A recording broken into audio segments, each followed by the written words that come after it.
Selamat berjumpa kembali dalam layanan audio Sahabat Seperjalanan. Hari ini adalah hari Senin 5 Mei 2025. Tema renungan saat teduh kita dengan judul Hati yang penuh dengan empati.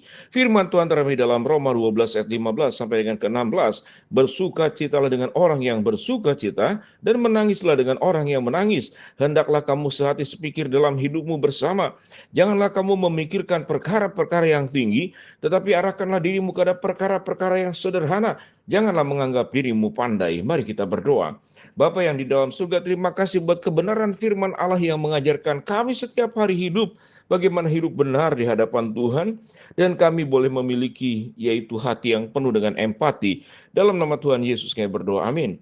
Shalom sahabat seperjalanan yang dikasihi Tuhan. Kalau berbicara tentang apa sesungguhnya harta yang terhebat, harta yang tertinggi, harta yang paling mulia, dan harta yang paling indah, maka pandangan pertama orang akan mengatakan yaitu harta sendiri, yaitu harta benda, finansial, uang, emas, properti, kekayaan-kekayaan secara fisik yang kami miliki. Itu adalah yang disebut dengan harta. Tetapi kalau berbicara tentang harta apa yang sesungguhnya yang ada di dalam diri manusia, maka ada orang mengatakan harta yang terindah itu adalah bagaimana memiliki hati yang baik.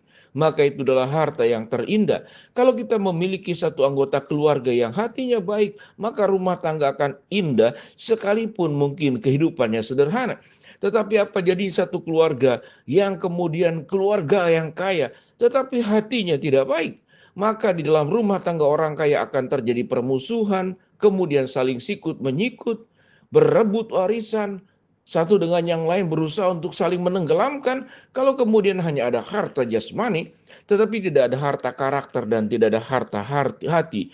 Kalau kita berbicara dari seluruh bagian Alkitab, firman Tuhan berkata, apa gunanya engkau memperoleh seluruh isi dunia ini, tapi engkau kehilangan nyawamu.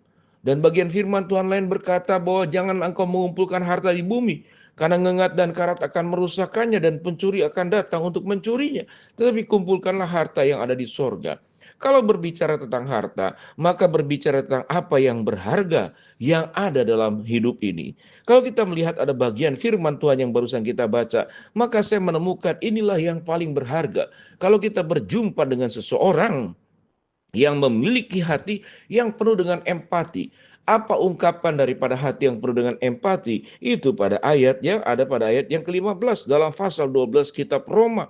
Bersukacitalah dengan orang yang bersukacita dan menangislah dengan orang yang menangis. Kalimat ini pendek, bersukacita dengan orang yang bersukacita dan menangis dengan orang yang menangis. Artinya dia bisa merasakan kegembiraan orang lain, sekalipun itu kegembiraan yang dimiliki oleh orang lain bukan dimiliki oleh dirinya sendiri.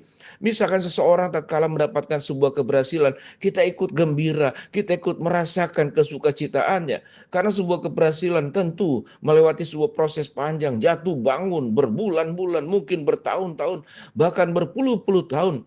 Orang kemudian bisa menggapai mimpinya. Tatkala dia mencapai sesuatu, tentu orang itu tidak hanya ingin menikmati keindahan pencapaian itu. Dia ingin aja ada sedikit minimal selebrasi dengan orang-orang sekitarnya, tentu didukung oleh keluarga, teman dekatnya. Maka kita ikut bersuka cita untuk sebuah keberhasilan proses panjang dari perjuangan yang orang lakukan. Tetapi firman Tuhan pun berkata, menangislah dengan orang yang menangis. Menangis tentu kita tahu dengan jelas, kalau dia terluka, dia rasa sedih, dia khawatir, dia takut, dia mengalami terancam. Ada banyak aspek menyebabkan seseorang itu menangis. Tentu kondisi menangis adalah kondisi dia sedang menghadapi masalah. Lalu firman Tuhan berkata, menangislah dengan orang yang menangis. Sebagaimana kita bisa merasakan orang yang mengalami kemenangan, sebuah perjuangan panjang lalu mendapatkan sebuah keberhasilan. Tetapi ada orang yang kemudian mengalami kegagalan. Setelah berjuang panjang melakukan demikian banyak perjalanan, berkorban dengan waktu, tenaga, pikiran, harta benda, ternyata apa yang diperjuangkannya itu tidak berhasil, bahkan gagal, benar-benar gagal total. Pada saat itulah orang tersebut membutuhkan sahabat, membutuhkan orang yang ada di sekitarnya untuk menguatkan dia. Itu yang dikatakan menangislah dengan orang yang menangis, turut seperasaan dan sepenanggungan. Seperasaan untuk sukacita, seperasaan juga untuk sebuah kedukaan yang dialami. Sahabat seperjalanan yang dikasih Tuhan, kalau kita sudah bisa melakukan dua hal ini sebagaimana yang firman Tuhan katakan, bersukacitalah dengan orang yang bersukacita dan menangislah dengan orang yang menangis, maka kita boleh dimasukkan kategori orang-orang yang hatinya penuh dengan empati. Sebagaimana Kristus yang dikatakan berbelas kasihan. Kristus punya belas kasihan, punya empati kepada wanita penjina, punya empati kepada Matius pemungut cukai, punya empati kepada anak-anak yang dihindarkan, bahkan murid-murid pun menolak anak-anak yang datang kepada Yesus. Punya empati untuk mereka yang mengalami penyakit yang kemudian diasingkan, dipisahkan dari masyarakat, khususnya penyakit kusta.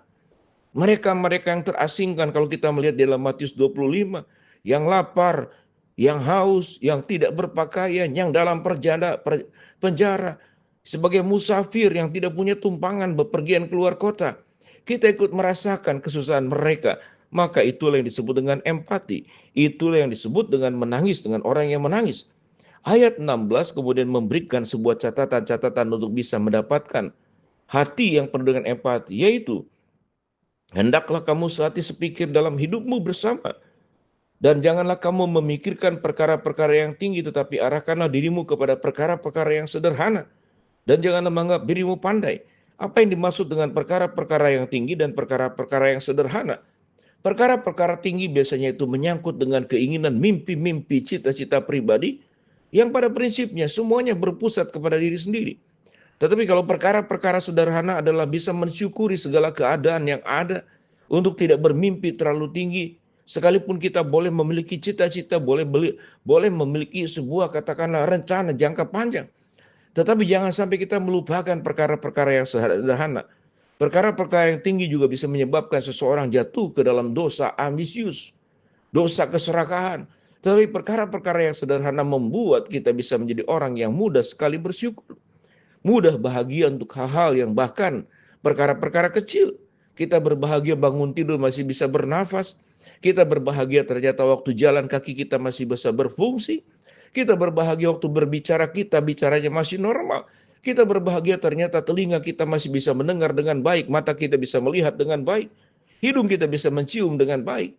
Bahwa kita punya organ tubuh masih bisa berfungsi dengan baik. Bukankah itu adalah perkara-perkara sederhana? Tapi perkara-perkara yang sederhana pun itu adalah mujizat-mujizat Allah yang ada dalam diri hidup kita. Yang dalam keseharian karena sudah terbiasa, kita lupa untuk bersyukur untuk hal tersebut. Sahabat perjalanan, milikilah hati yang penuh dengan empati. Karena hati yang penuh dengan empati sesungguhnya adalah harta benda yang dimiliki oleh seseorang yang dikenan oleh Allah. Apa hartanya orang percaya? Itu kehidupan yang benar. Apa hartanya orang percaya? Kalau dia memiliki kasih seperti kasih Kristus, sehingga tatkala Yesus punya hati yang empati, kita pun menjadi anak-anak Tuhan yang memiliki hati yang penuh dengan empati. Bisa merasakan perasaan orang, bisa merasakan pergumulan orang, bisa merasakan segala luka, kesulitan, problem yang dihadapi. Tapi juga bisa ikut bersuka cita untuk orang-orang yang menang. Jangan kita menjadi kelompok orang yang susah melihat orang senang dan senang melihat orang susah. Kita merasa terpukul tatkala melihat orang berhasil dan kita bahagia tatkala melihat orang gagal. Ini adalah sebuah sikap hati yang benar-benar busuk. Sikap hati yang penuh dengan dosa. Biarlah kita minta kepada Tuhan. Tuhan, berikanlah kepada saya hati yang penuh dengan empati. Mari kita berdoa. Bapa dalam surga, terima kasih buat kebenaran firman Allah yang kami pelajari. Hamba mau berdoa buat sahabat perjalanan yang sakit, Tuhan yang sembuhkan. Sahabat perjalanan yang sedang menghadapi masalah, Tuhan bukakan jalan. Sahabat perjalanan yang sedang berdoa mengharapkan sesuatu, Tuhan kabulkan dengan cara dan waktu Tuhan yang terbaik. Dalam nama Tuhan Yesus kami berdoa. Amin.